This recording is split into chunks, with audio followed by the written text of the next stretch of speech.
राधे राधे दोस्तों, स्वागत है आपका हमारे YouTube चैनल में। दोस्तों, एक गांव में एक गरीब ब्राह्मण और उसकी पत्नी रहा करते थे। ब्राह्मण बेचारा इतना गरीब था कि भिक्षा मांगकर गुजारा किया करता था।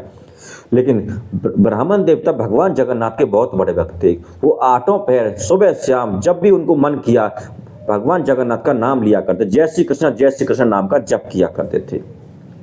उन्हें जो भी भिक्षा मिलती उस भिक्षा का उनकी पत्नी भोजन बनाती और उस भोजन में से पहले ठाकुर जी को भोग लगाते, उसके बाद खुद जल भोजन प्रसाद ग्रहण किया करते थे।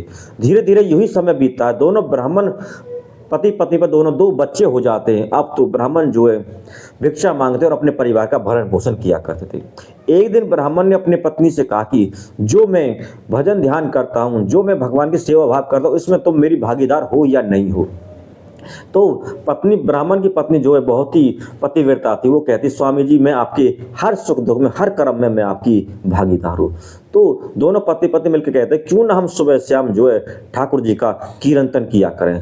अब तो ब्राह्मण और उसकी पत्नी दोनों सुबह शाम आधा घंटा पौना घंटा हरे कृष्ण हरे मुरारी हे नाथ नारायण वासुदेवा नाम का कीर्तन किया करें। अब तो उनके बच्चे भी उनके साथ बैठ जाते हैं और चारों प्राणी जो है भगवान का कीर्तन करते रहते। कीर्तन करते करते यूं ही समय बीतता रहता, कुछ महीने बीत जाते हैं। एक दिन जो है ब्राह्मण की पत्नी कहती है, स्वामी जो आपके ठाकुर जी हैं, जो आपके प्रभु हैं, इनसे आपका रिश्ता क्या है। तो ब्राह्मण बोलता है कि देवी मेरे इनसे बहुत ही गहरा रिश्ता है, ये मुझे चाहते हैं और मैं इनको चाहता हूँ। फिर पत्नी ने कहा, स्वामी क्या आप अपने प्रभु से हमें मिलवा सकते हो। तो ब्राह्मण जो सोच में पड़ जाता है और बहुत सोच समझ के बोलता है कि देवी मेरे प्रभु का घर बहुत दूर है, यहाँ से कम से कम 5-6 दिन का पैदल का रास्ता है। तो पत्नी कहती है, प्रभु हम वहाँ चलेंगे और आपके प्रभु से मिलेंगे। अब जो है दोनों पति पत्नी और बच्चे जो है जगन्नाथपुरी जाने के लिए तैयार हो जाते हैं और चलने लगते हैं। अब उनके पास जो भोजन होता है कुछ भोजन वो बांध लेते हैं और रास्ते में उस भोजन को कर लेते हैं। रास्ते में भिक्षा भी मांगते हैं और जहाँ भी उन्हें भिक्षा नहीं मिलती है, कई बार तो उन्होंने पेड़ पौधों के पत्ते खा के अपना भूख शांत की थी और कभी आराम करते कभी चल देते। धीरे धीरे यूं ही 5-6 दिन बीत जाते और 5-6 दिन के बाद वो जगन्नाथपुरी में पहुंच जाते। ब्राह्मण जो है अपनी पत्नी को जगन्नाथ जी के मंदिर के सामने खड़ा करता और कहता है कि देवी ये मेरे प्रभु का घर है। तो वहाँ जो है जगन्नाथ के मंदिर में ठाकुर जी के दर्शन करते और दर्शन करने के बाद तो उनकी पत्नी कहती है कि स्वामी हमें आपके प्रभु यहाँ भोजन तो देंगे ना, भूखा तो नहीं रहने देंगे। तो ब्राह्मण बोलता है कि देवी चिंता मत करो, मेरे ठाकुर जी बहुत ही दयालु हैं, वो हम सबको भोजन देंगे।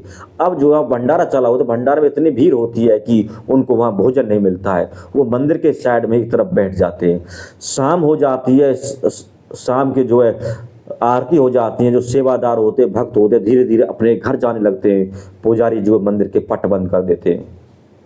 फिर ब्राह्मण की पत्नी फिर बोलती है कि स्वामी हमें यहाँ भोजन तो मिल जाएगा। फिर ब्राह्मण देवता बोलता है कि देवी आप चिंता मत करो, विश्वास रखो, थोड़ा सब्र रखो, मेरे प्रभु बहुत दयालु हुआ, हमें भोजन जरूर देंगे, हमें भूखा नहीं सुलाएंगे।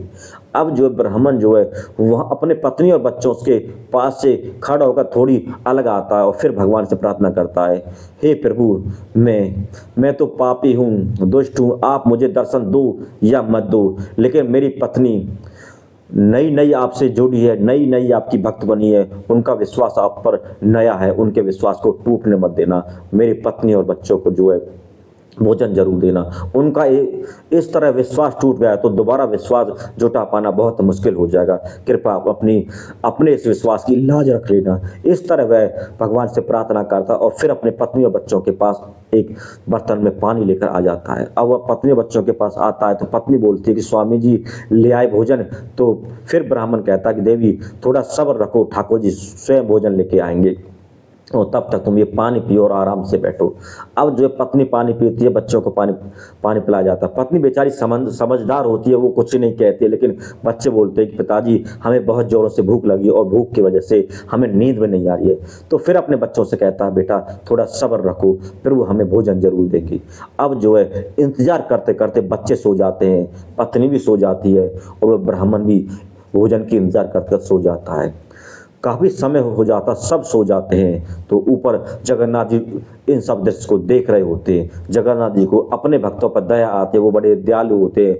अब जगन्नाथ जी जो है एक पुजारी का रूप धारण करते हैं और जो उनके भोग के जो थाल रखे हुए थे, उन थालों में से एक भोजन के थाल को उठा के लाते और बाहर आते ब्राह्मण से बोलते हैं। ब्राह्मण जी आके ब्राह्मण को जगाता कि ब्राह्मण जी उठ जाओ, भोजन कर लो।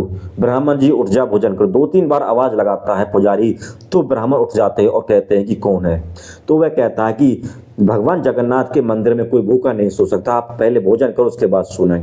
अब वह पुजारी बोलता अपनी पत्नी और बच्चों को जगाओ और भोजन करो। अब ब्राह्मण जो अपनी पत्नी और बच्चों को जगाता है और भोजन का थाल उनसे लेता है और भोजन कर लगता है।